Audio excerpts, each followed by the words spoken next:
Welcome to Jane Jackson Careers, a podcast to inspire you to take your career to the next level. In this podcast, I chat with amazing professionals who are leaders in their field and find out what's made them a success. Many of them have successfully made changes in their careers. They may have changed industry, changed job function, made big city or country moves, or taken the huge leap into entrepreneurship. I also share practical and actionable career tips for those who want to explore what to do next in their career and aren't sure about what steps to take to get moving. Subscribe to this podcast for regular updates or visit me at janejacksoncoach.com. This is Colin Gray from thepodcasthost.com and you're listening to Jane Jackson Careers.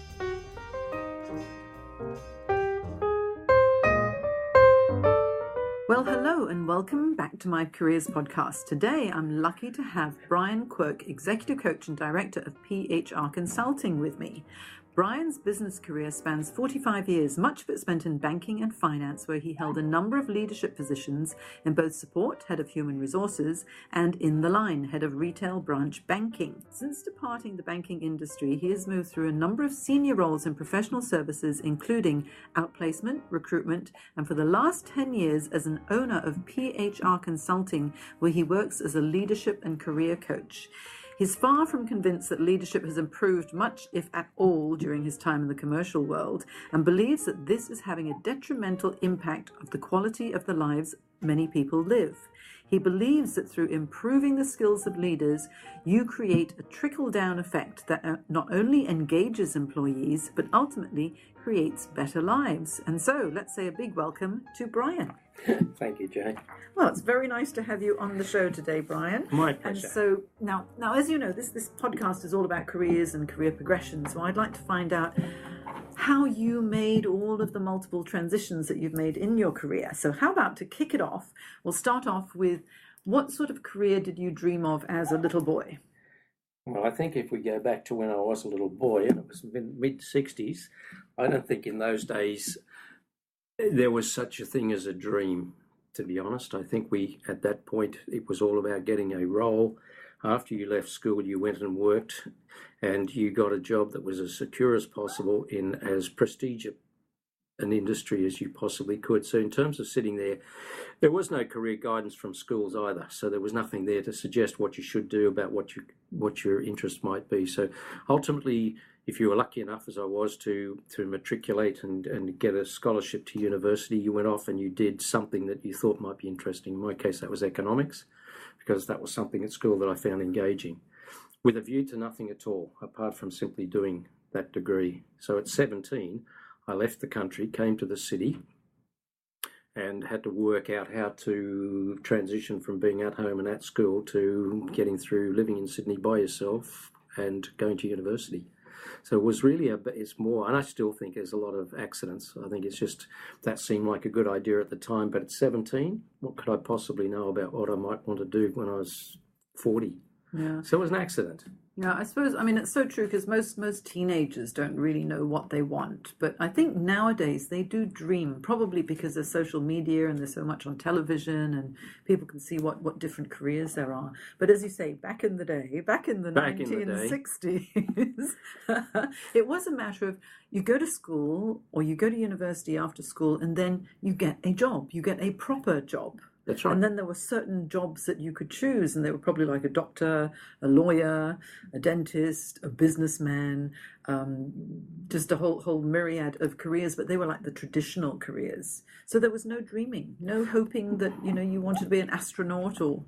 I think for very few people there was, but the reality of it is that if you came through with parents who'd come through quite tough times in wars and depression, it was all about get a secure job. Mm-hmm. So that was the driver, and it wasn't about you didn't really have as much choice, I think, then as you do today, or people at 17 or 18 have today. It was, okay, off you go. You have to make it. You have to survive all by yourself. Your parents aren't going to support you, and it's about get a secure job, work in the post office, the government, a bank. Probably the pick of the jobs, because you had at that stage you had security for life. You had an expectation that you would join a bank at 17 or 18 and you would still be there at 60.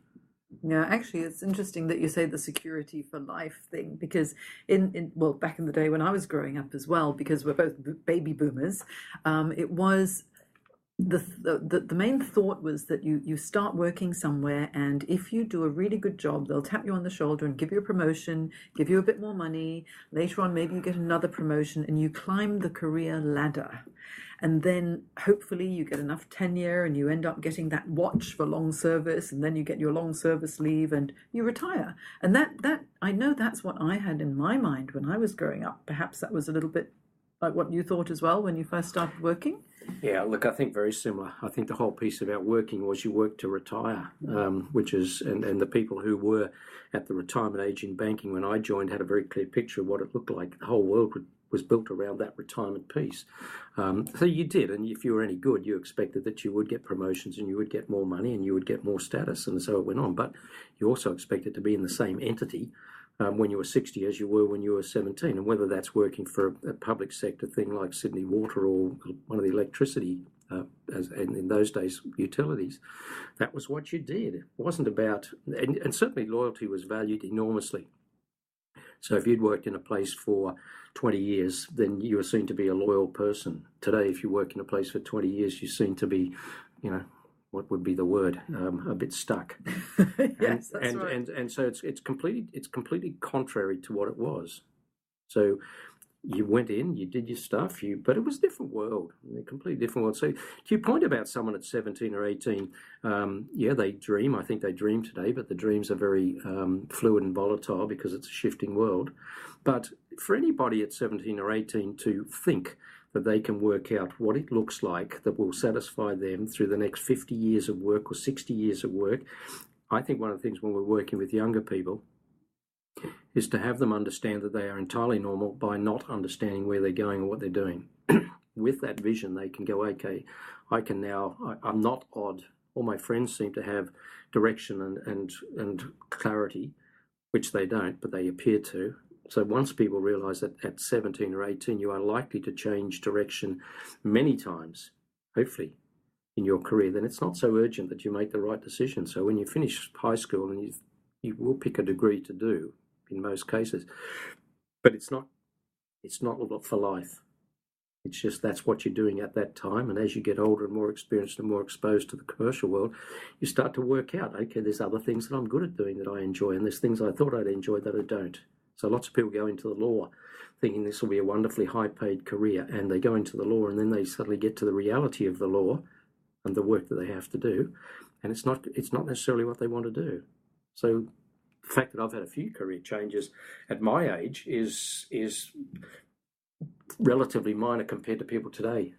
Yeah, I think it's so hard when, say, some people now who might be facing redundancies because they've been with the company for a certain number of years, and then all of a sudden there's a change and it was out of their control, and they think, oh dear, now I have to reinvent myself. And it's so difficult if you've got that feeling that, oh, I thought I'd be in this one company forever. It just doesn't happen anymore. No. And we tend to think more of portfolio careers now, where you work for 3 or 4 years, and then you think, okay, well, I've got some wins on the board now. What next? What's the next challenge? And it's either going to be another challenge, perhaps in a different area within the same company, or changing company, or even changing industry. And I think probably the mentality nowadays is more towards, how do I embrace change rather than how do I resist change? But to that end, for you've had quite a number of changes in your career. And so when you went to uni and you graduated, what did you start off doing? Well, I was looking down the barrel of going to into national service for 2 years as a 20-year-old. So the logic about my career choice was I left full-time uni because I missed a subject, which means that the affirmative conscription was voided, so I was going to most likely go in. So you picked a place to work that had certainty for when you came out of the army. So banks were one of the best places to be if you were going to go into the army for 2 years, because you had certainty about being re-employed, and if you were making less money than you would have in the bank made up the difference.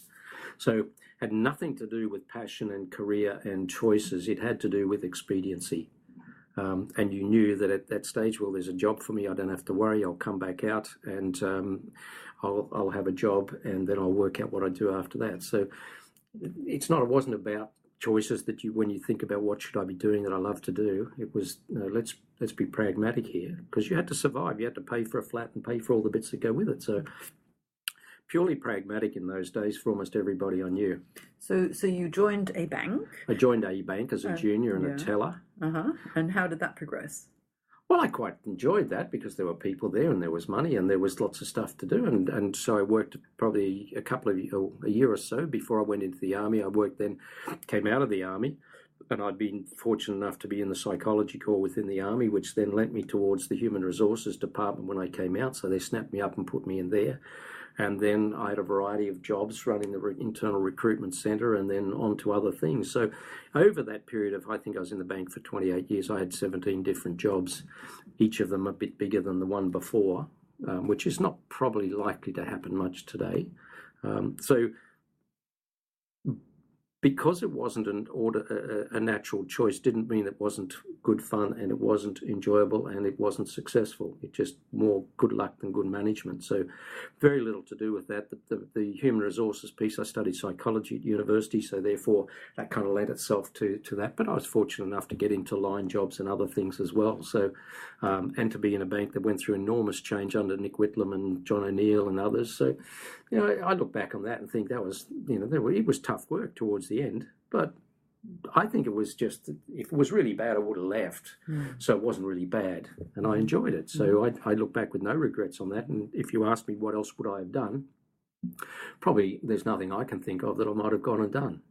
So I have no aspiration to be a carpenter or something or whatever. So I think it's about the choices get made. You sometimes are in control of some of that, but I think it's about making the most of the choices that you make. And if it's really not a good fit, you'll work that out pretty quickly.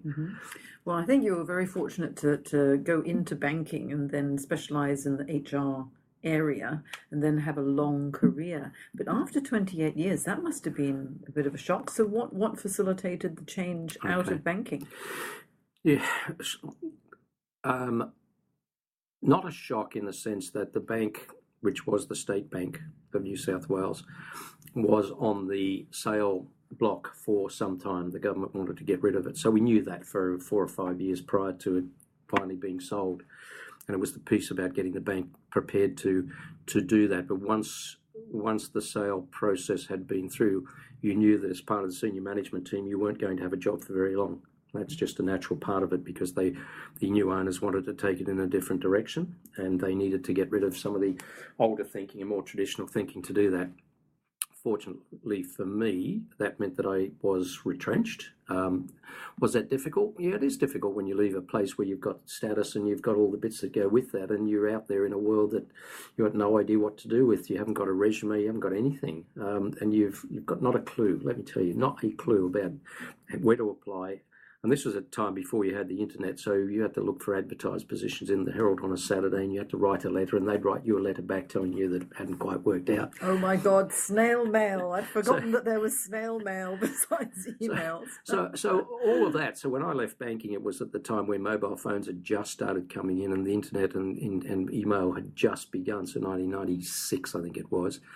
So very different searching piece. The good part of it was that I took a year and I explored lots of different things, and I ended up taking a role at a very, very minor level with a career coaching organisation, a global company.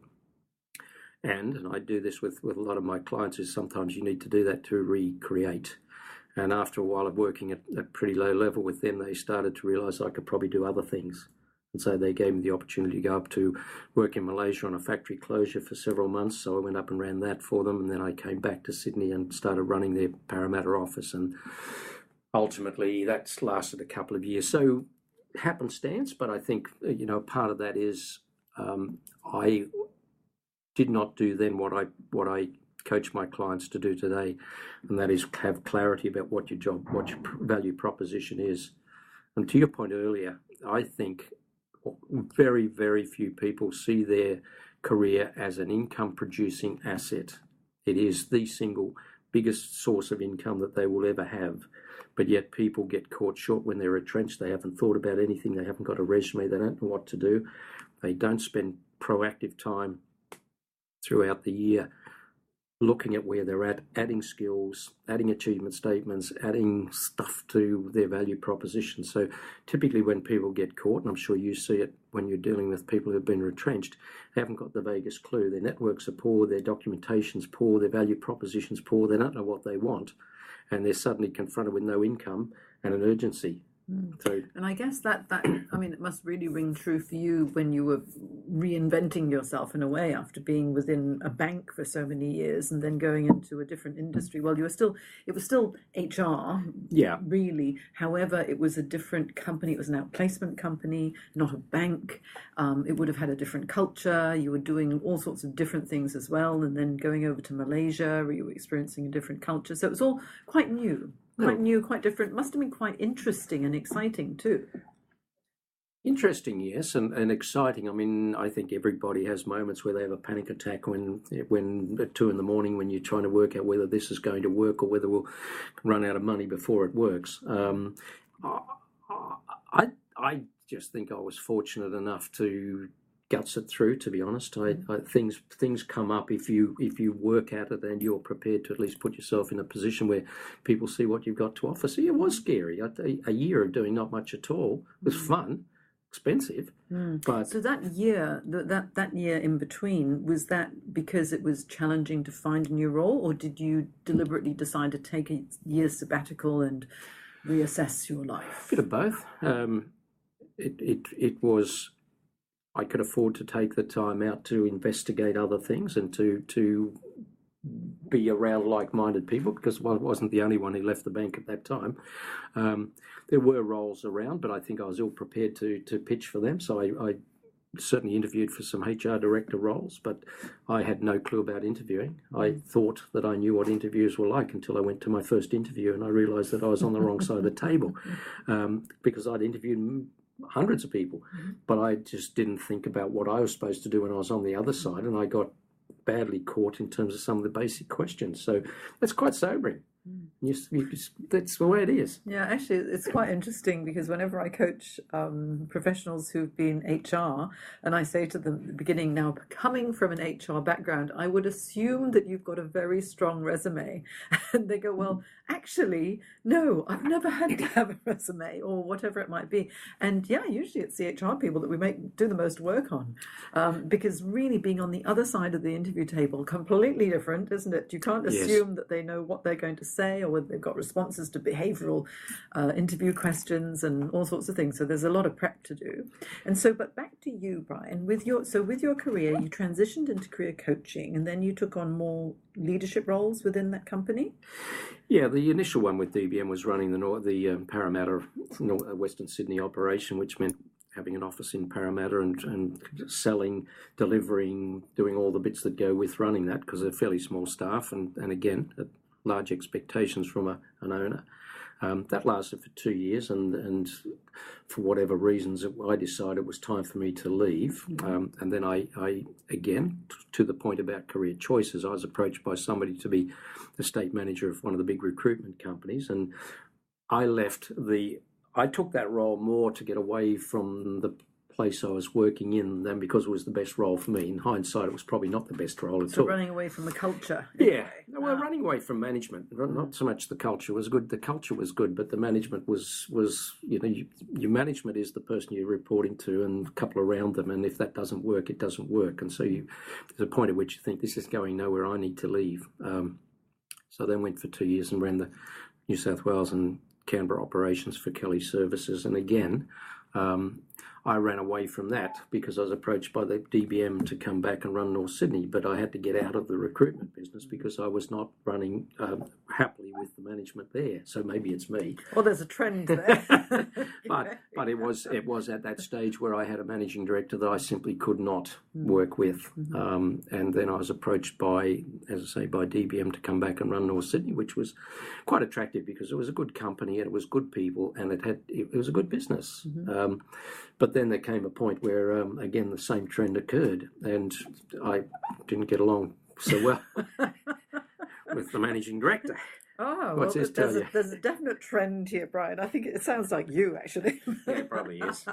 But you know what? Very interesting, because now you run your own business, PHR Consulting, and people who go into entrepreneurship for their own businesses usually don't fit in your typical corporate environment, because they are a bit bolshy, or they are a bit more creative, or there are different ways that they prefer to do things, and they need that autonomy. And then if you've got that entrepreneurial bent about you as well, and you're a bit of nous when it comes to business, then setting up your own business is a good one. So now PHR Consulting, and here I am sitting in the office overlooking the beautiful Sydney Harbour and the sun streaming through the window. It's not a bad place to be, is it? No, look, the hourly rate's not always as good as it might be, but it's not too bad. To your point, though, just touching on the autonomy bit, autonomy is one of my career drivers, and I didn't realise that until I started doing the kind of work that I do with career coaching, and realised that I need freedom, I need clarity about expectations, and I need freedom, and in every case, my autonomy was being constrained, and that's why I left. So I'm happy to do the stuff, but don't come and ask me questions about it every 5 minutes. So when that happened, and part of the reason that happened was we were looking to take the DVM model to a coaching and a career coaching suite. The managing director at the time did not agree with that at all, and 5 of us left on one day. Graham, Chris and I sat down and decided that if we thought to take it to a coaching model was a good idea, then why wouldn't we do it ourselves? So scary as all hell, but nobody blinked. And so we rented the premises and set them up and had no customers. And we had contacts but no customers. And so it was scary, but it was also, the autonomy piece was quite powerful. And there's a point at which you back yourself. If you think you've got capability to do something, then you better convince somebody else you do, whether you have it or not, doesn't matter. And so we really did that. And we started initially with a lot of outgoing monies.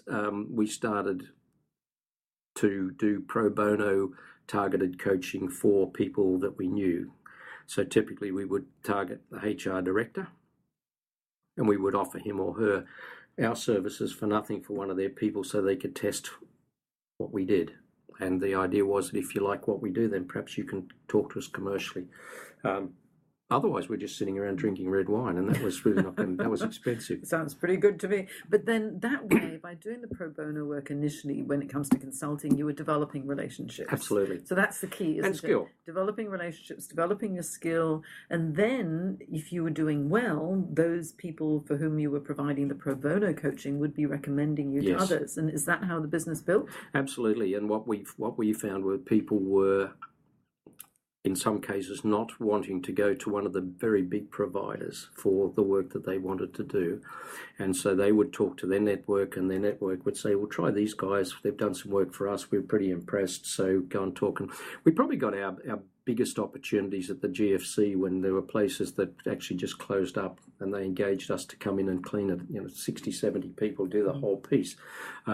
So it did work from word of mouth. We've not done a cold call in 10 years. And it all comes from somebody saying, we do tend to over-service, but people respect and remember when you help them when they were in bother. And so from our point of view, that's exactly what happened. People started to refer other people to us, and they also started to use us within their own businesses. So it was HR directors, COOs, and managing directors were pretty much the target. A lot of pro bono work we still do with people. If there's somebody that is out of work and struggling, we'll often get a call saying, "Would you mind?" And we've always said we would do that. And that's, I think that's part of why it's worked so well, because people do remember when you did something you didn't need to do. Yeah, I think it's so important to have that community aspect to it as well, to be giving back as well as, running a successful business. And so the services that you offer are executive coaching, leadership coaching, and career coaching, career transition coaching, assisting small, medium, large organizations through organizational change? Well, okay, typically, just touch on the career coaching piece. The career coaching is where somebody in their own right, as we call a retail customer, will approach us and say, "Can I come and talk with you?" And we will price those things differently, because people oftentimes haven't got the capacity to pay. So career coaching is fundamentally almost all about helping someone who doesn't have a job to work out how they get a job that works for them. Sometimes it's people who are in jobs that want to move, and they'll come and engage us privately to help them to prepare themselves to do that. The other side, the leadership coaching, or whatever one wants to call it, is working with people who actually have jobs. So they're emerging managers right through to CEOs who, in some cases, need somebody that isn't a part of their current world to sit and talk with, to bounce ideas off. So I'm sure the sounding board approach to things, helping them to be accountable for some of the decisions they know they need to make but haven't made. So they're fundamentally, in terms of helping through change, yes, there's a degree of that. It's more a one-on-one type thing. But if somebody's going to downsize a department, we'll go in, we'll do the planning, and we'll do all the work around that, help them. And that's a really, really valuable skill set to be able to assist other organizations to go through, because there's so much change that happens constantly. And so with your business now, and obviously it's been going for 10 years, so it's been running successfully, for anyone thinking of going into their own business, to run their own business, what would be your top 3 tips for success? Well, the first one would be to have plenty of money behind you so that you're not panicking about money. So in terms of if you're going to rent premises and do some things, it's going to cost money. So the first piece is if you're really short of cash and you can't get access to cash, then I think I'd think about it twice. That's the first thing. Second thing, if it's about coaching, then I think you've got to have a breadth and depth of experience in the commercial world and in life generally to be any use as a coach. So I think part of that is be somebody who's actually been through redundancies, who's been through personal dramas, who's seen restructuring, who's done all the things. And it doesn't mean you know everything. It just means that you've probably seen many of the things that people are talking about. So I think that's a part of it. I think the third part would be to get a really good mentor.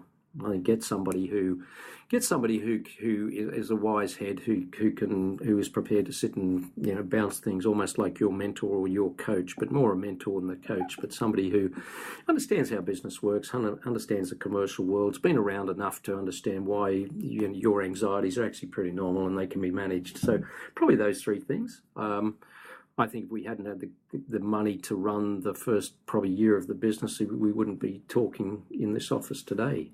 But I don't think you can do career coaching to a degree if you've got reasonable skills around career work.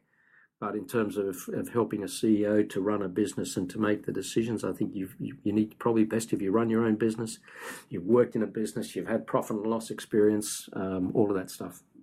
Yeah, and I think with the wealth of experience that you've had through banking and then working in large global organizations, the services that you offer at PHR are going to be very valuable for any other industry leaders who may be going through any sort of change. I think so. I think it's these days it's an isolated place when you're, as you would know, in terms of running your own business or as a managing director of a business, you can't always share all your problems with everybody else in the business, and you can't necessarily take them home to your partner and they've got a little interest often about hearing your woes. And I think that's where being able to ring up and say, can I come and have a session and I want to talk about certain things, I think that's very important for people. Yeah. Sometimes it's very lonely at the top, and then it's even lonelier at the top if you're going through massive change and no one to talk to. Well, you can't share some of that with people as well. So sometimes you've got to balance the whole piece about, I know what's going to happen, but I've got to pretend I don't. And it is very lonely and it is stressful. Just because someone's a CEO doesn't mean they don't have their own anxieties and stresses and their own lives and their own problems. So I think, people will go to counsellors for certain things and they'll go to coaches for other things. And I think that's a very important part of the process. And so if someone wanted to work with you, Brian, or with one of your colleagues here at PHR Consulting, where would they reach you? Well, I think the easiest thing is to just look up www.phrconsulting.com.au and they will get our bios, they will get our backgrounds, they'll get our connections, our email addresses and mobile phone numbers. I think the piece about that is if somebody does feel that they could use some coaching, it's really, for us, it's about ring us up and have a chat. If you think it could work and we can come to an arrangement about what it is you want to coach on. If it's outside our scope, we just simply say, no, it's not what we do. You need to see somebody else. But I think it's really about, if you're going to create a relationship between a coach and a coaching client, the chemistry has to be really good. Both parties have to feel that this is going to work. So I think you only do that by probably coming by and having a cup of coffee and having a chat, which I'm very happy to do. And that's, again, coming back to how we started the business. That's how we started the business. And so if anyone wants to have a cup of coffee with Brian, or check out any of the other directors within the business, phrconsulting.com.au is the place to find out. So that's been a really interesting career journey, Brian. Thank you so much for coming on the show today, and it's been a pleasure having a chat with you. Thank you, Jane. It's been a pleasure. Okay, thanks. Bye. Bye.